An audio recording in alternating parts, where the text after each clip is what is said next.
Anthony Carlo, un nombre que resuena en los bajos fondos de Nueva York, no nació en la opulencia ni en la opulencia, sino en un mundo donde la supervivencia se ganaba, no se regalaba. Nacido en East Harlem, Nueva York, su infancia fue una historia de lucha, supervivencia y la implacable atracción de un mundo mucho más oscuro de lo que la mayoría podría imaginar. Las calles de Little Italy, un barrio repleto de inmigrantes italianos y sus historias no contadas, serían el crisol que forjaría a Carlo, convirtiéndolo en una de las figuras más notorias de la historia de la mafia. Fue allí, en el corazón del imperio criminal neoyorquino, donde Carlo aprendería las reglas del juego y las quebrantaría todas. Nacido el 12 de febrero, aunque algunos registros sugieren el año 1914, la fecha de nacimiento de Carlo siempre sería un pequeño misterio, una peculiaridad en los registros que podría haber sido intencional. Algunos dicen que era su manera de mantener su historia un poco más enigmática. Su padre, Jeppe Carel, era un humilde barbero, y su madre, Lucia Papalardo, trabajadora sanitaria. Sus vidas eran ordinarias, en marcado contraste con el mundo que Carlo llegaría a dominar. La familia vivía en la pequeña Italia, un lugar donde los imperios criminales nacían con la misma facilidad que los niños. El constante murmullo de los acentos italianos y el choque entre los valores del viejo mundo y las luchas del nuevo convertían al barrio en un terreno fértil para el AMPA. No era cuestión de sí, sino de cuándo un joven nacido en esas calles se vería arrastrado a la vida criminal. Para Anthony Carlo, ese momento llegó pronto. A los 16 años, Carlo ya no era solo un producto de su entorno. Lo había asimilado y en 1929 abandonó la escuela secundaria para unirse a la pandilla de la calle 107, un grupo estrechamente vinculado al creciente control de la mafia sobre la ciudad. Fue allí donde Carlo aprendió los entresijos del crimen organizado: robo, extorsión y hurto. La pandilla operaba en las sombras, y sus miembros se movían con facilidad entre los resquicios de la ley, una habilidad que Carlo dominaría con los años.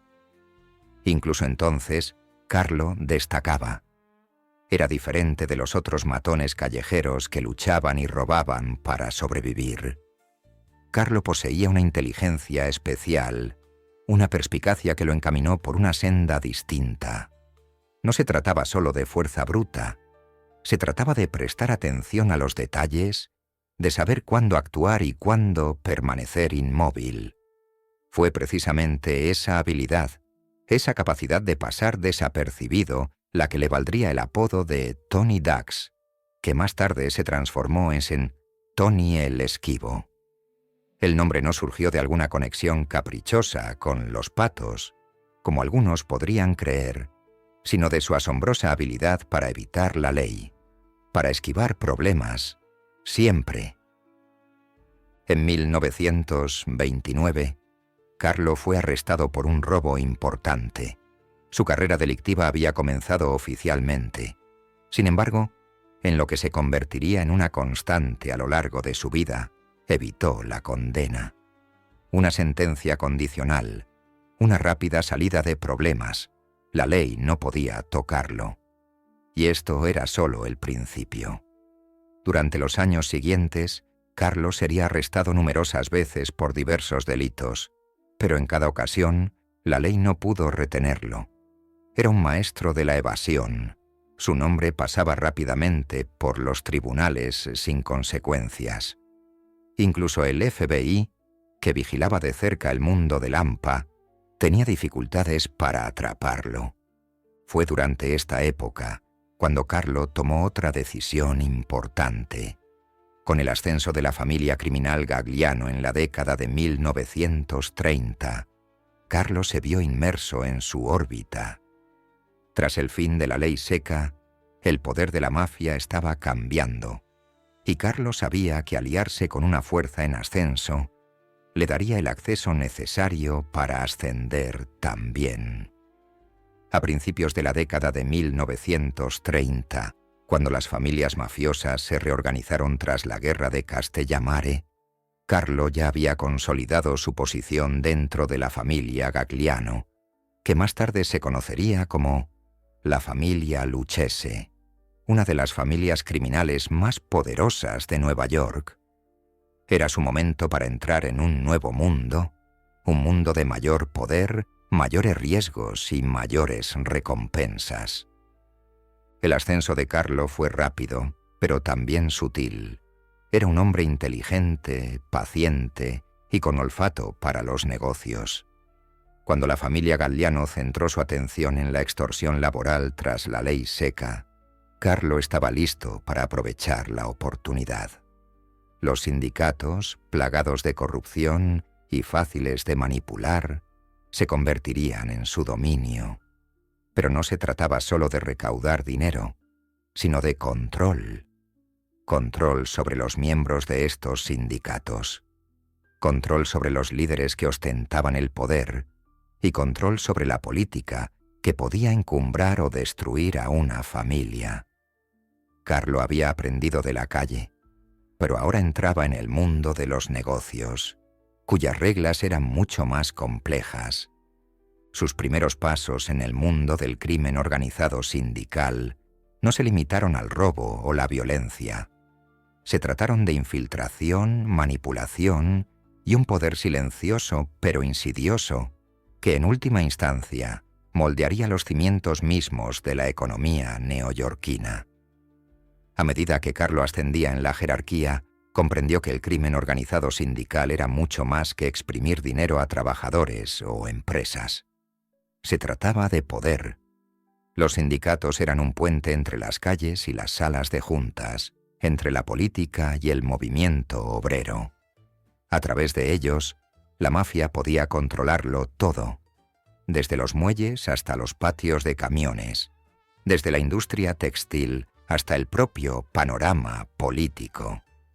Esta fue la verdadera entrada de Carlo al mundo del crimen organizado, un mundo que pronto se convertiría en el suyo propio. A mediados de la década de 1940, Carlo se había integrado plenamente en la familia Lucchese. Sus operaciones criminales tenían un gran alcance y su habilidad para desenvolverse en las complejidades del mundo de la mafia lo convirtió en un miembro de confianza. Pero el éxito atrajo la atención. El FBI comenzó a notar su rápido ascenso y la presión sobre Carlo aumentaba. La ley empezaba a pisarle los talones, pero, una vez más, Carlo logró evadirla.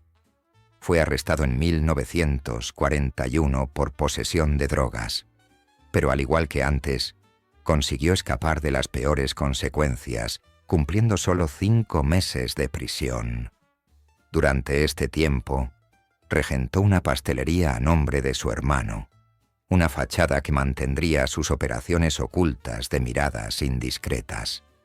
Fue también durante esta época que Carlo se casó con Ann Galicio, una mujer cuyo anterior marido había sido asesinado.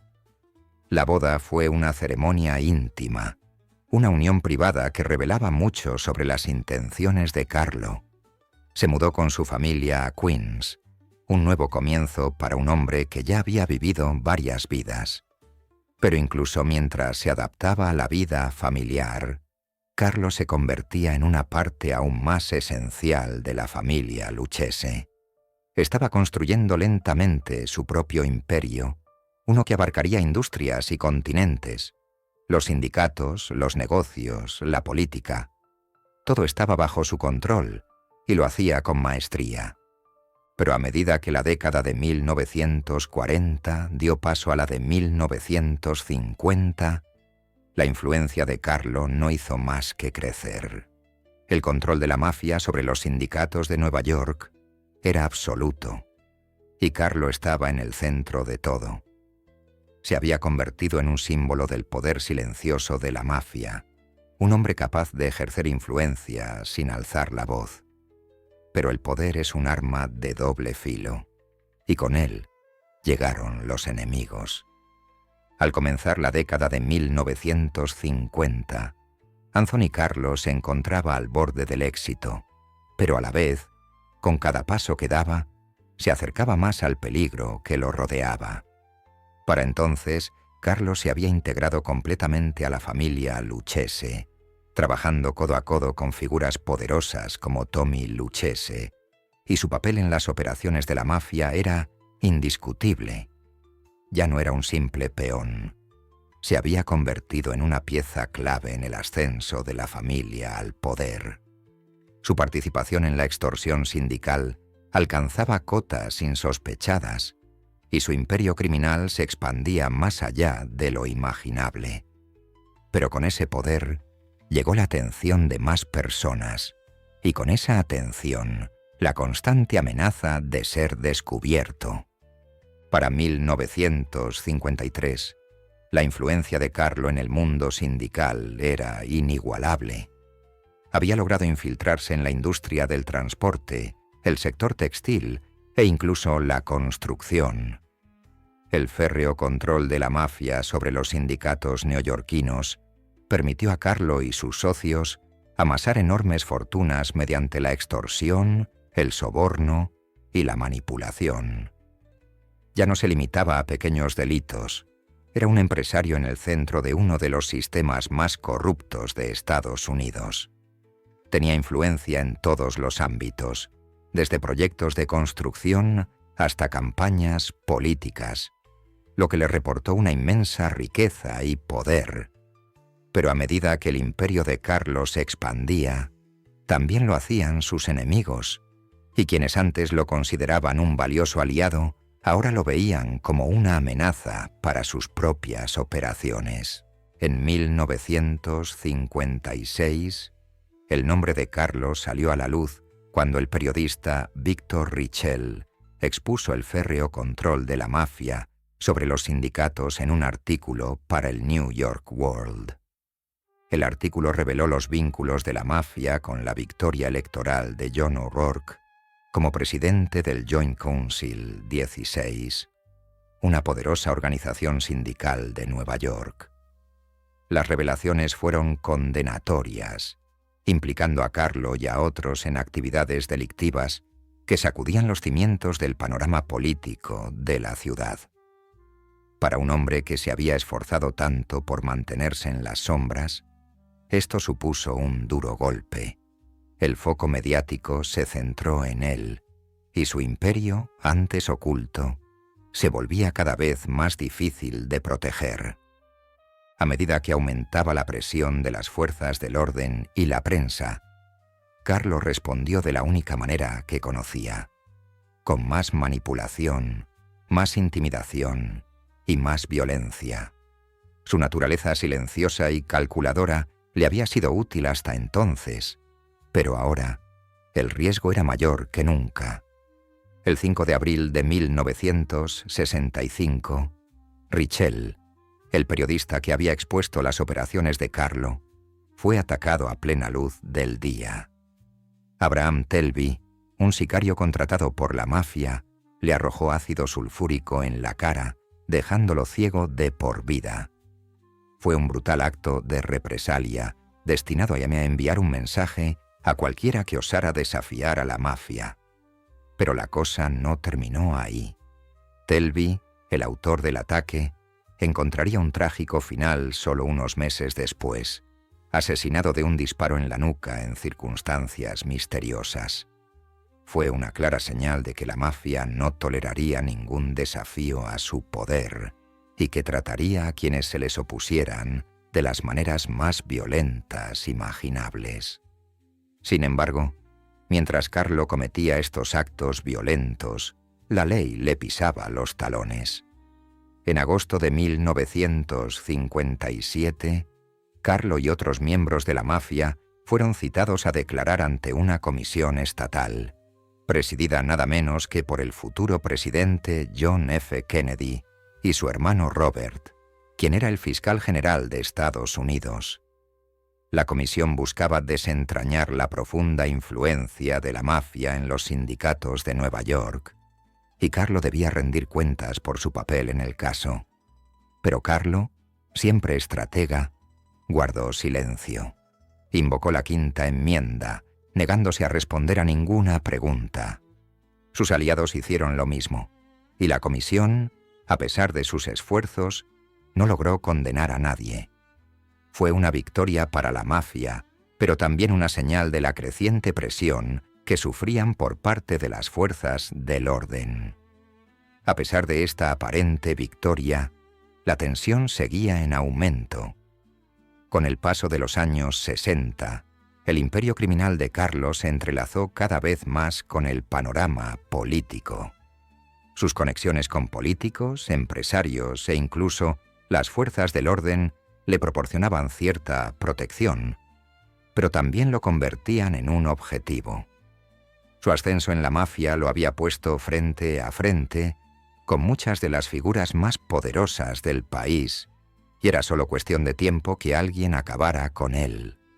Sin embargo, incluso cuando el riesgo aumentaba, Carlos se mantuvo tranquilo, calculador y siempre alerta.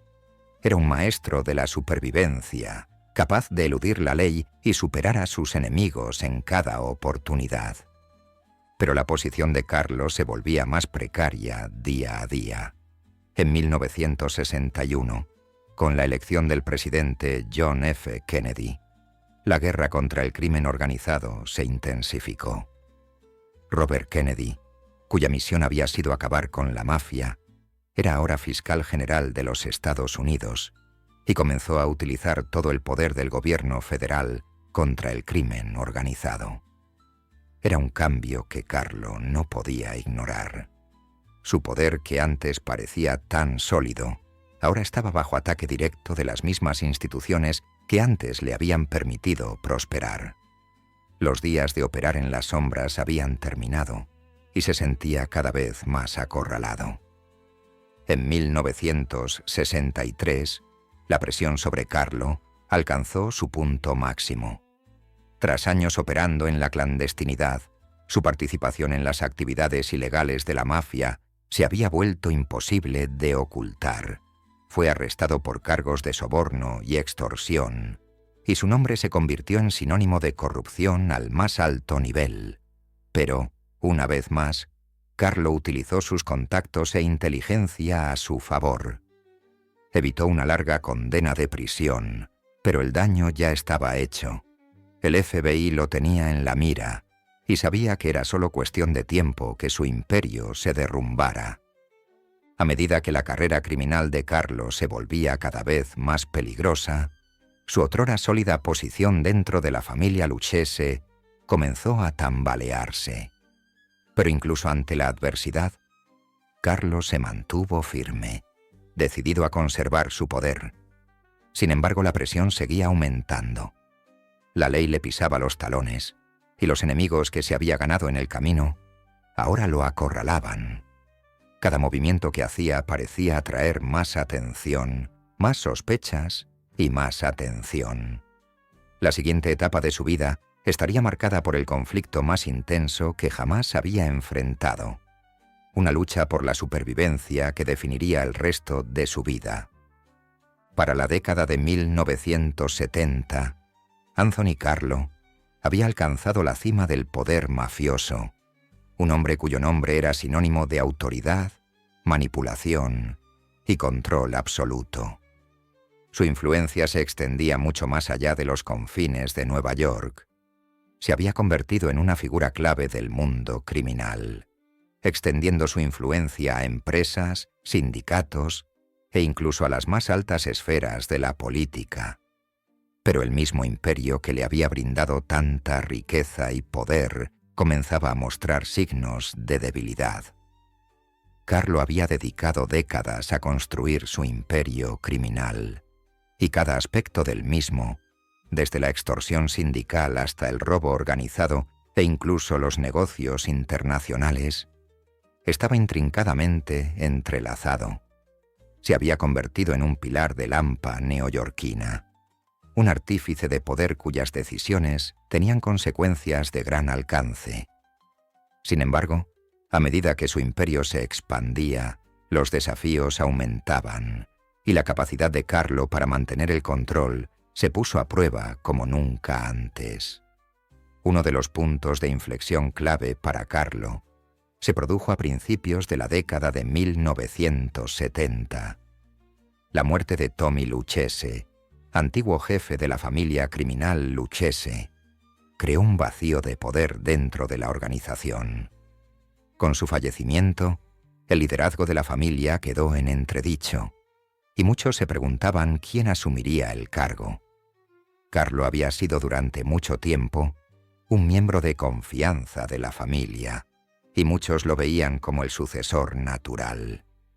Pero en el mundo del crimen organizado, la lealtad y el poder son volubles, y una lucha por el liderazgo era inevitable.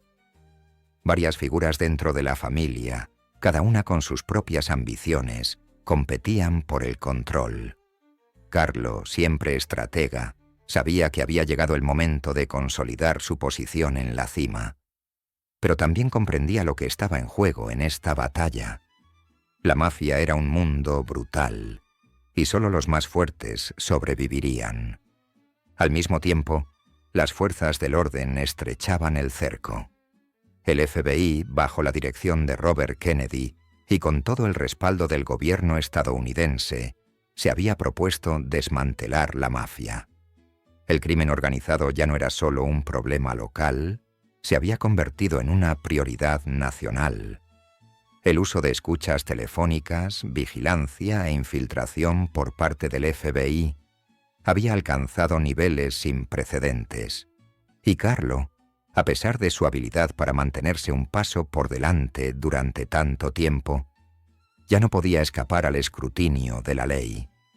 En 1973, las autoridades comenzaron a reunir más pruebas que nunca, y el nombre de Carlo aparecía constantemente en sus investigaciones.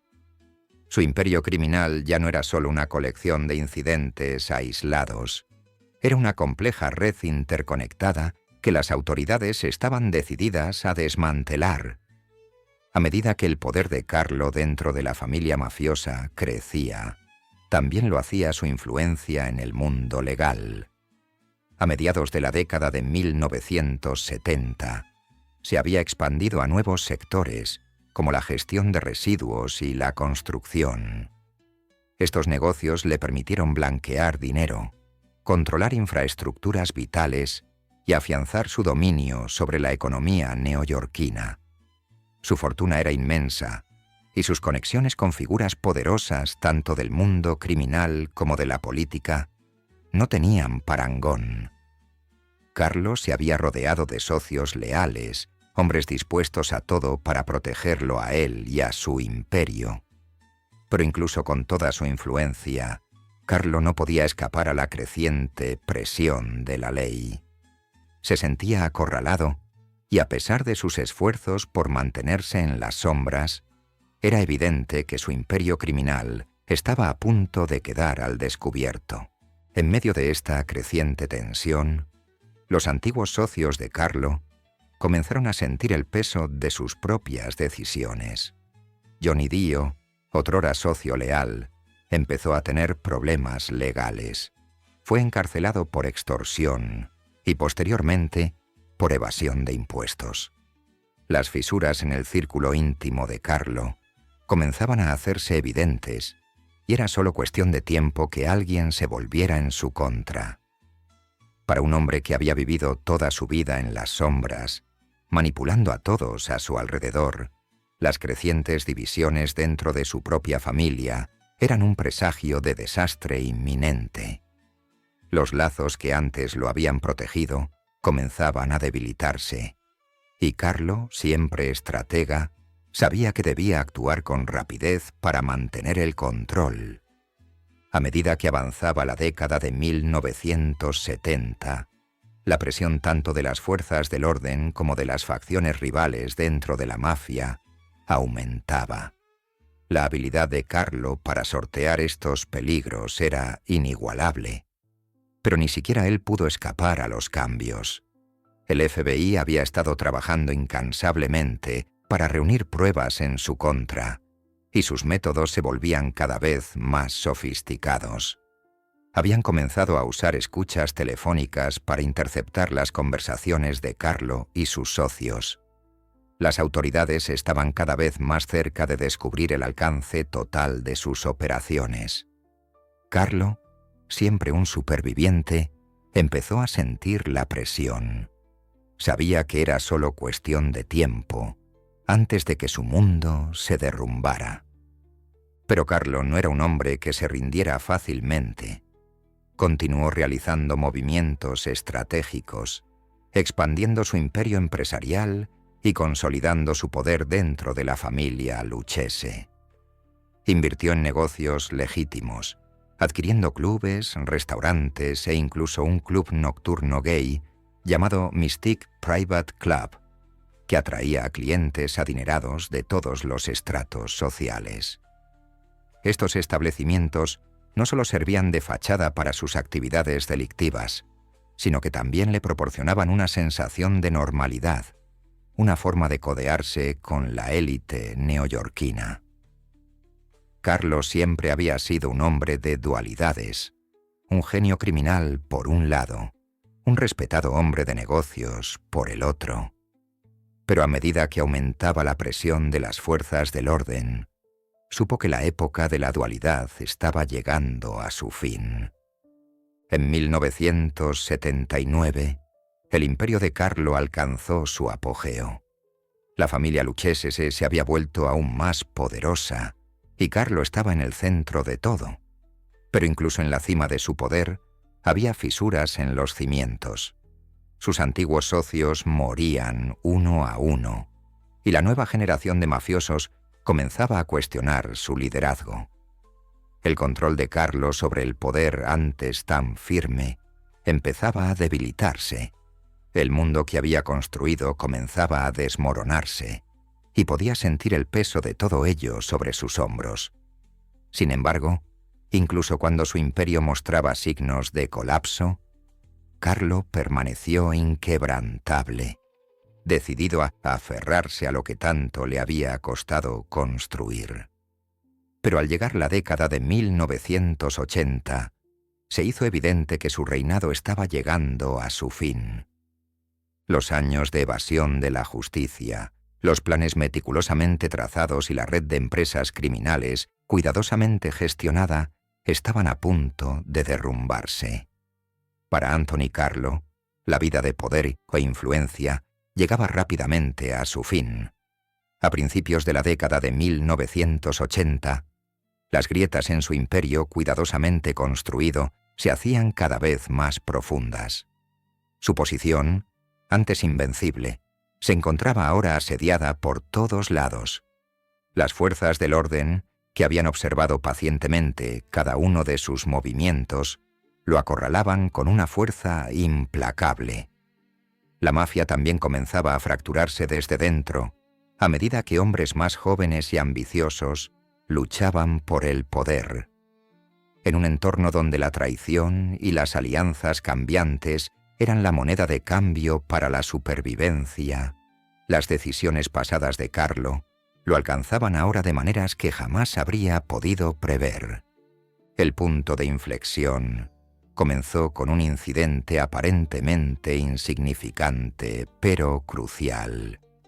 A principios de la década de 1980, un empresario llamado Robert Kupka, propietario de una empresa de gestión de residuos en Long Island, se vio enfrentado a los socios de Carlo. Salvatore Avalino, chofer personal y lugarteniente de confianza de Carlo, presionaba a Kupka para que le cediera el control de su empresa.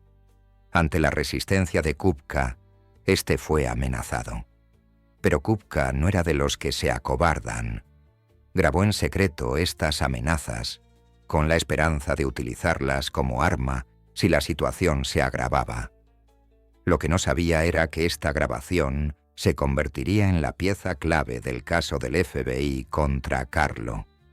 Mientras el FBI escuchaba las grabaciones, Se les presentó una oportunidad excepcional: acceso a los rincones más íntimos de las actividades delictivas de Carlo. Las escuchas telefónicas revelaron información crucial sobre sus operaciones de extorsión, sus vínculos con el crimen organizado e incluso conversaciones sobre posibles asesinatos. El imperio de Carlo se desmoronaba desde dentro, ya que sus conversaciones, antes seguras en las sombras, ahora se transmitían a las fuerzas del orden en tiempo real. Nunca antes había habido tanto en juego. El FBI, armado con esta nueva información, estaba listo para actuar. No fueron solo las escuchas telefónicas las que precipitaron la caída de Carlo. Las autoridades llevaban años preparando el caso, recabando testimonios, siguiendo pistas de vigilancia y reconstruyendo un detallado retrato de las operaciones de la familia Lucchese. Los esfuerzos conjuntos de las fuerzas del orden locales y federales convergían ahora en Carlo y sus socios. Su imperio criminal, antaño un refugio de silencio y sombras, quedaba ahora al descubierto. Sin embargo, Carlo permanecía imperturbable. Su rostro era sereno, su postura inmutable, pero en su interior sabía que su tiempo se agotaba. Cada día se sentía como una cuenta atrás hacia su caída. A medida que las autoridades estrechaban el cerco, la otrora tranquila actividad de la organización de Carlo comenzó a agitarse. Sus socios, presintiendo el inminente colapso, empezaron a distanciarse de él. La lealtad que había definido su mundo criminal se ponía a prueba de maneras imposibles de ignorar. Los mismos hombres que habían sido sus aliados más fieles ahora temían por su propia supervivencia.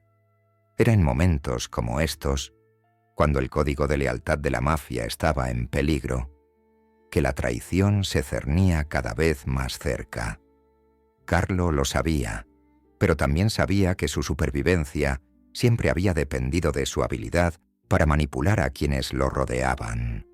No tenía ninguna intención de rendirse sin luchar, pero ni el manipulador más hábil puede controlar el destino para siempre.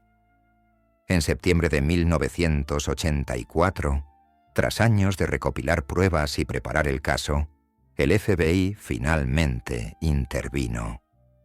Carlo, junto con otros 20 miembros de alto rango de la mafia, fue arrestado y acusado de conspiración para reducir la competencia en el sector de la gestión de residuos, además de otros muchos delitos: soborno, extorsión y coacción.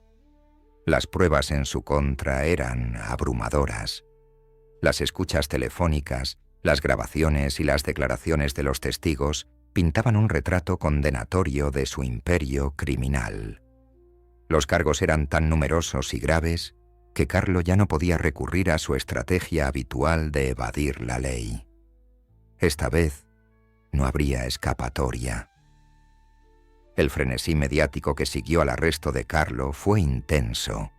El hombre que una vez fue intocable, una figura enigmática temida por muchos, ahora estaba en el centro de la atención pública, con su imperio desmoronándose ante los ojos del mundo.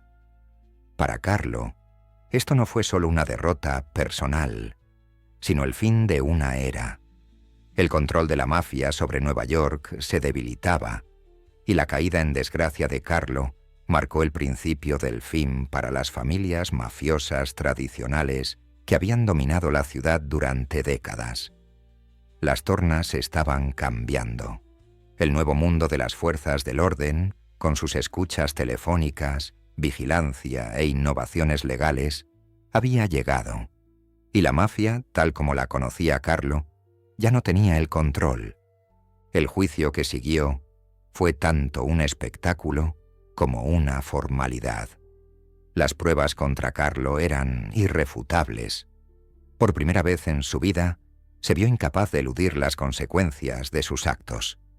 Ya no era el cerebro intocable, era un criminal juzgado por sus crímenes.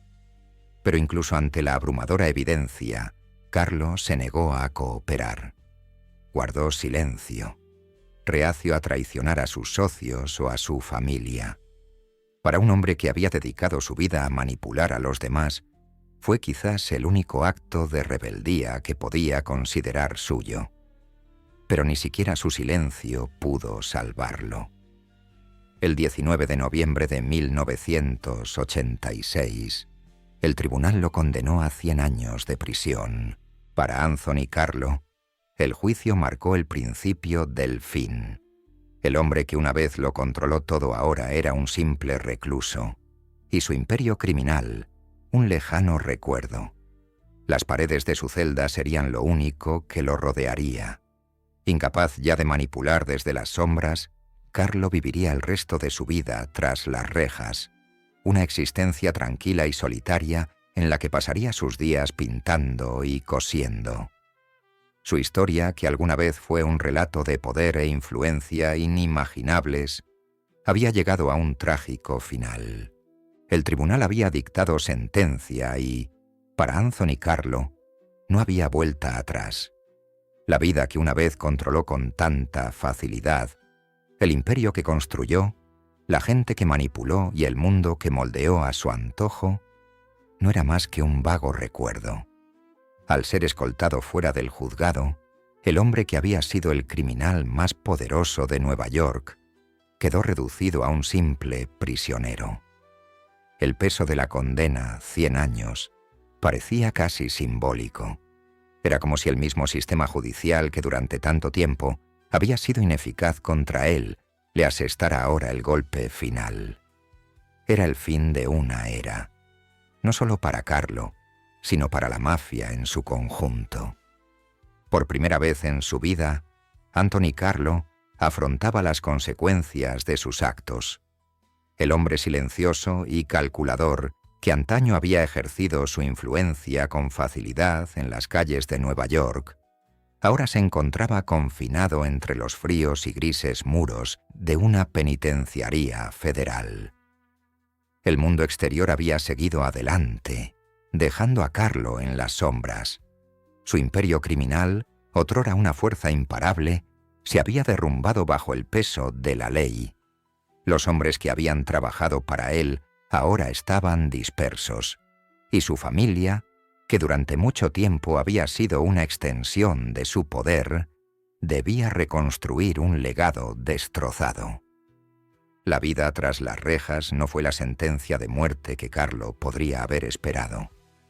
A pesar de estar encarcelado, seguía manteniendo cierto control sobre su vida, igual que en libertad. Encontraba consuelo en las pequeñas comodidades de su rutina carcelaria: pintar, coser y pasar los días en relativo aislamiento. El hombre que una vez orquestó enormes tramas criminales desde la comodidad de su lujosa oficina, ahora se había reducido a un simple recluso, pasando el resto de sus días en una prisión federal.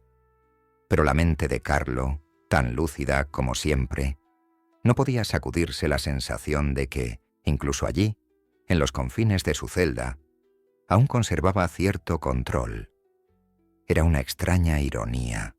Después de años evadiendo la justicia, finalmente lo habían atrapado, pero en su mente aún no había sido derrotado. Los años tras las rejas transcurrieron con una rutina tranquila. Sin embargo, la salud de Carlo comenzaba a deteriorarse. El desgaste físico de su pasado, sumado a su edad, empezó a hacerse notar.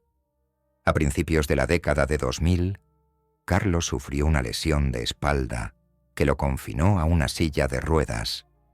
Aquella figura imponente que recorría las calles con una confianza inquebrantable, ahora se encontraba físicamente debilitada. Pero Carlo jamás permitió que su condición lo venciera. Incluso ante su salud precaria, logró encontrar consuelo en las pequeñas cosas. Se reconfortaba pintando y cosiendo, actividades que le permitían escapar, aunque fuera momentáneamente, de la dura realidad de su vida en prisión.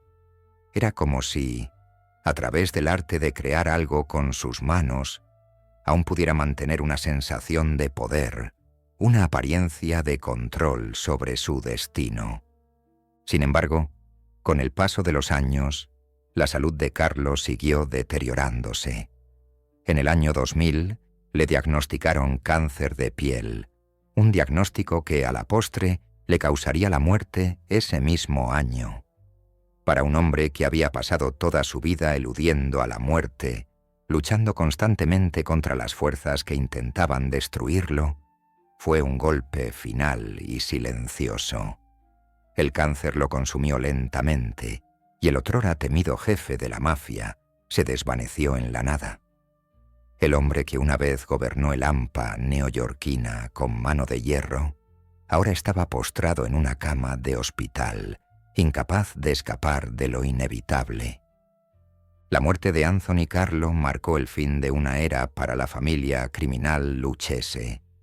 Su fallecimiento simbolizó el fin de la época dorada de la mafia, un tiempo en el que hombres como Carlo dominaban las calles. El poder se basaba en el miedo y la ley se doblegaba ante la voluntad de quienes sabían jugar sus cartas. Pero el mundo había cambiado. La mafia que Carlo conoció ya no era la fuerza que había sido. Nuevas leyes, nuevas tecnologías y una nueva generación de agentes del orden habían debilitado el control de la mafia sobre la ciudad. Carlo era una reliquia de otro tiempo, y su muerte fue el golpe final para un imperio que alguna vez pareció intocable. El funeral de Anthony Carlo fue un acto modesto, al que solo asistieron sus familiares y amigos más cercanos. No hubo una gran ceremonia, ni una ostentosa demostración de poder. El hombre que una vez lo controló todo no era más que un recuerdo, una sombra en los libros de historia.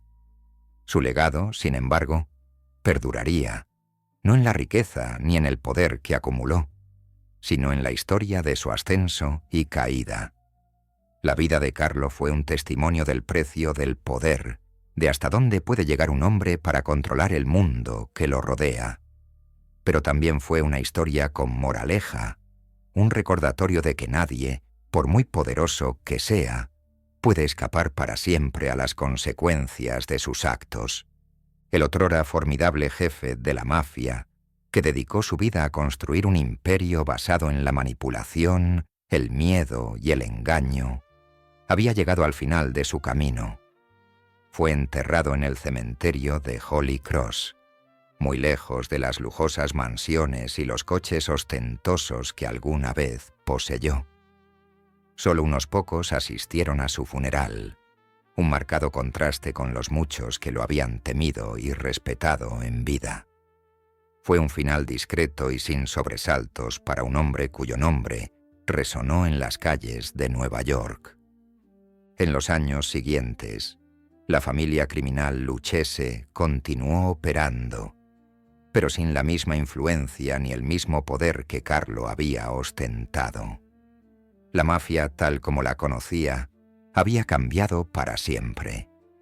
El auge del crimen organizado marcó un hito en la historia estadounidense, pero con la desaparición de hombres como Carlo, ese capítulo llegaba lentamente a su fin. El hampa, que una vez pareció tan poderosa e invencible, era ahora una sombra de lo que fue, y Anthony Carlo, otrora artífice de ese imperio, era ahora una nota al pie en los anales de la historia criminal. Mientras el mundo seguía adelante tras el colapso del imperio criminal de Anthony Carlo, los ecos de su ascenso y caída resonaban en las calles de Nueva York, en los muros de las prisiones que dejó atrás y en los susurros de quienes lo conocieron.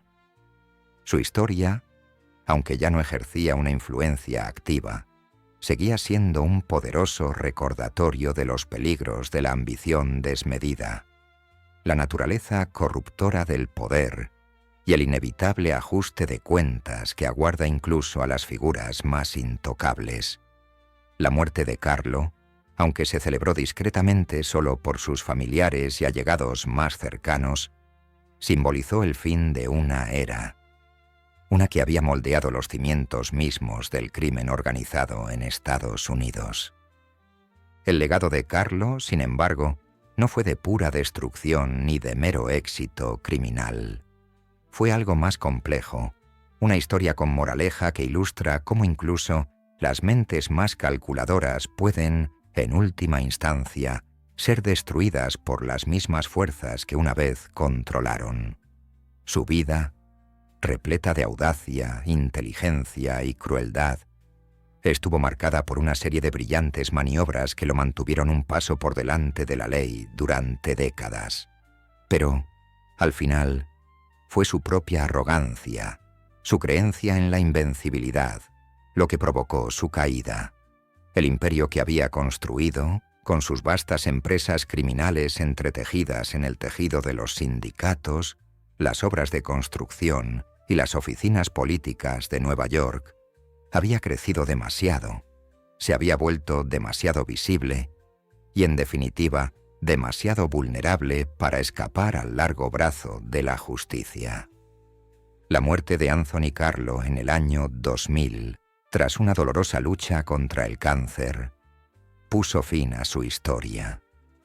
Una historia que abarcó décadas, marcada por el auge de la mafia en Nueva York, las constantes luchas de poder dentro del mundo criminal y los incansables esfuerzos de las fuerzas del orden por erradicarla. Pero incluso con la partida de Carlo, su influencia siguió resonando en las estructuras que había construido. La familia Lucchese, aunque debilitada por su ausencia, aún mantenía presencia en el AMPA.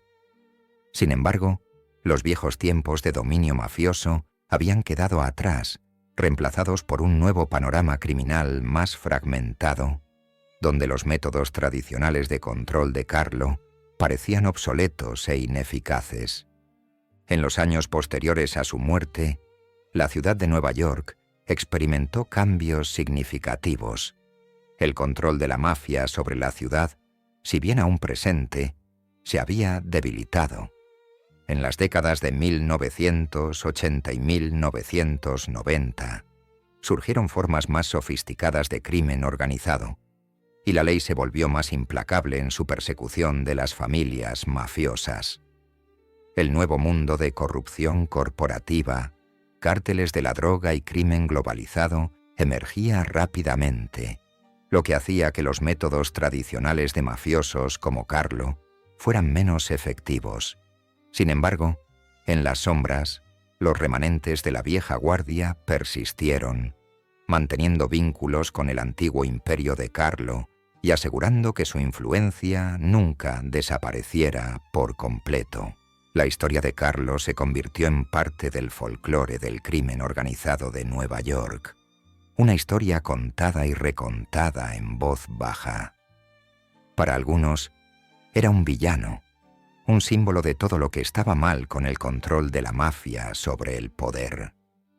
Para otros, era un héroe, un hombre que había construido un imperio contra todo pronóstico, que había jugado el juego del poder mejor que nadie. Al final, Anthony Carlo fue tanto el héroe como el villano de su propia historia. Su ascenso fue meteórico, su caída inevitable, pero el legado que dejó fue uno de lecciones aprendidas y poder perdido, que nos recuerda a todos la fragilidad incluso de los imperios criminales más impenetrables. La historia del imperio de Carlo, desde sus inicios en las calles de Little Italy hasta su eventual colapso bajo el peso de la ley y la traición, refleja la narrativa más amplia del crimen organizado en Estados Unidos. Es una historia de ambición, poder y, en última instancia, del precio que se paga por una vida construida sobre la violencia y el engaño. La capacidad de Carlo para evadir la ley durante tanto tiempo, para eludir condenas, manipular a sus socios y tejer su influencia en el entramado político y sindical de Nueva York, lo convirtió en una figura temida, pero también fue una prueba de hasta dónde estaba dispuesto a llegar para sobrevivir. La mafia, como toda organización criminal, se basa en la lealtad, el miedo y el respeto. Pero cuando esa lealtad se pone a prueba, cuando la traición acecha en cada esquina, incluso las figuras más poderosas pueden caer, Anthony Carlo no fue la excepción. Su historia fue un microcosmos del auge y la caída del crimen organizado en Nueva York, un relato de cómo los imperios pueden derrumbarse bajo el peso de sus propios excesos. Al final, el legado de Carlo no fue de triunfo, sino de trágica inevitabilidad.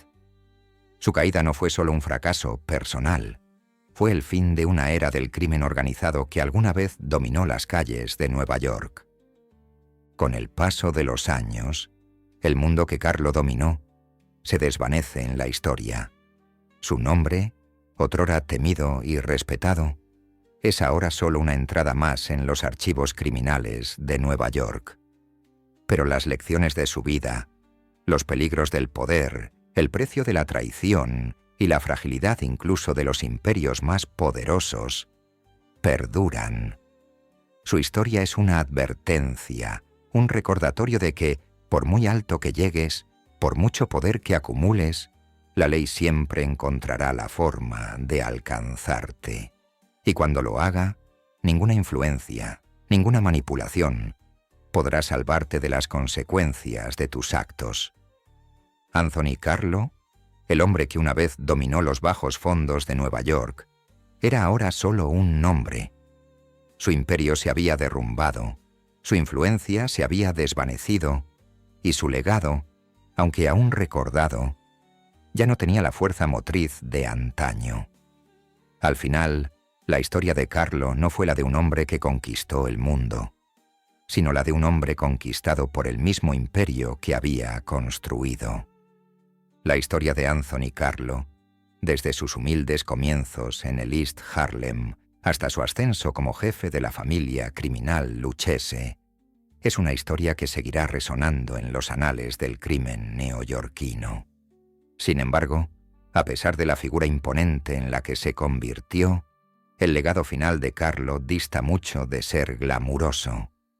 Su imperio, que abarcó décadas e influyó en casi todos los aspectos de la vida económica y política de Nueva York, se construyó sobre los cimientos del crimen, la manipulación y la brutalidad. Y fue precisamente esa base la que, en última instancia, lo llevaría a su caída. En los años posteriores a la muerte de Carlo, su nombre se convirtió en sinónimo del lado oscuro del crimen organizado, un símbolo tanto del poder como de la fragilidad que conlleva vivir en las sombras.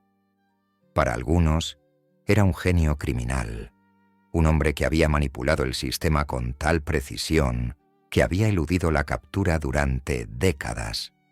Su habilidad para manipular a sindicatos, políticos y empresarios por igual lo convertía en una figura temible. Pero para otros, Carlo no era más que un ejemplo de lo que no se debe hacer, un hombre que ascendió a la cima del poder solo para caer en desgracia y cuyo imperio se derrumbó bajo el peso de sus propios actos. Con el paso de los años, el mundo que Carlo había conocido, el mundo del dominio de la mafia en Nueva York, se fue desvaneciendo lentamente en la historia. La influencia de la mafia disminuyó ante nuevas amenazas, nuevos métodos de aplicación de la ley y cambios en la mentalidad social. Las otrora temidas familias criminales de Nueva York, incluida la familia Lucchese, vieron mermar su poder a medida que surgía una nueva era del crimen organizado. El panorama estaba cambiando. Nuevos actores emergían en el mundo del crimen, utilizando la tecnología, la globalización y los nuevos sistemas financieros para operar de maneras que los mafiosos de la vieja escuela como Carlo jamás habrían imaginado. Y a medida que la mafia comenzó a perder su control del poder, la historia de hombres como Carlo se convirtió en leyenda, un fragmento del pasado que servía tanto de advertencia como de recordatorio de lo efímero que puede ser el poder. Sin embargo, a pesar de la menguante influencia de la mafia, la historia de Carlo sigue siendo una de las más perdurables en la historia del crimen organizado. Su ascenso desde las calles del East Harlem hasta convertirse en el líder de una de las familias criminales más poderosas de Nueva York, es testimonio de su astucia, ambición y crueldad. Comprendía el mundo del crimen mejor que la mayoría. Cómo sortear sus peligros, cómo manipular a sus protagonistas y cómo sobrevivir cuando otros caían. Su habilidad para evadir la ley, para eludir las restricciones y evitar condenas, se convirtió en legendaria. Y para quienes formaban parte de su entorno, Carlo era una figura a la vez admirada y temida. Pero como ocurre con todos los imperios criminales, la historia de Anthony Carlo es, en última instancia, trágica. Es la historia de un hombre que lo tuvo todo: riqueza, poder, influencia, y que sin embargo lo perdió todo al final. Las mismas cualidades que le permitieron ascender a la cima de la mafia, su inteligencia, su crueldad, su capacidad para controlar a la gente, fueron las que provocaron su caída. La creencia de Carlo en su propia invencibilidad, su arrogancia al pensar que podía controlar la ley y a sus enemigos para siempre, fue su error fatal. Al final, la ley lo alcanzó y su imperio se derrumbó. El legado de Anthony Carlo no es de respeto ni admiración, sino de pérdida. Su imperio criminal fue vasto, pero se construyó sobre la violencia, el engaño y la traición, las mismas cualidades que lo llevaron a su ruina. El precio de su ambición fue alto y, al final, no solo Carlo pagó las consecuencias, su familia, sus socios y su comunidad tuvieron que reconstruir su imperio destruido. Las cicatrices de sus actos perduraron mucho después de su muerte, un recordatorio de los peligros del poder y del precio que se paga por una vida delictiva. Para la familia Lucchese, los años posteriores a la muerte de Carlo estuvieron marcados por una lucha por aferrarse a lo que quedaba de su poder.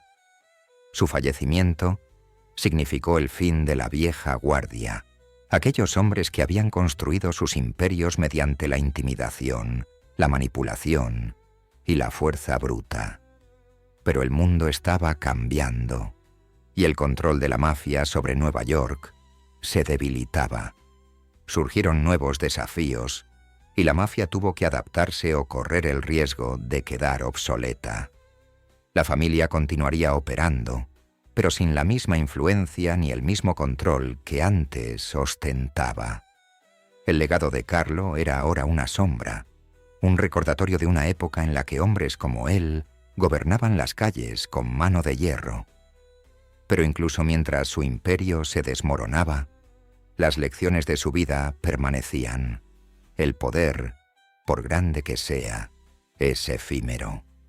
La lealtad se puede comprar, pero también se puede traicionar. Y al final, por muy alto que se llegue, la caída siempre acecha. La muerte de Carlo, si bien marcó el fin de su historia personal, también simbolizó el fin de una era para el crimen organizado. La época dorada de la mafia, cuando hombres como Carlo controlaban industrias enteras y el panorama político, llegaba lentamente a su fin. Las leyes del país, antes fácilmente doblegadas a la voluntad de los poderosos, ahora se aplicaban con mayor precisión y determinación. La era del jefe mafioso, que podía ascender al poder manipulando a su antojo y permanecer intocable, estaba terminando. Y en su lugar emergía un nuevo mundo, uno donde las reglas del juego cambiaban y las viejas prácticas ya no bastaban para garantizar la supervivencia. Con el paso del tiempo, la historia de Anthony Carlo dejó de centrarse en el hombre para convertirse en una lección de su ascenso y caída. Su vida nos recuerda los peligros de la ambición desmedida y el precio de vivir al margen de la ley. Su imperio fue vasto, pero se construyó sobre una base demasiado frágil para resistir la presión. Y cuando la ley finalmente lo alcanzó, fue un recordatorio de que nadie, por muy poderoso que sea, está por encima de la justicia. La historia de Carlo terminó en derrota, pero su legado perdurará, no como una historia de triunfo, sino como una advertencia para quienes se atreven a desafiar la ley y se creen invencibles.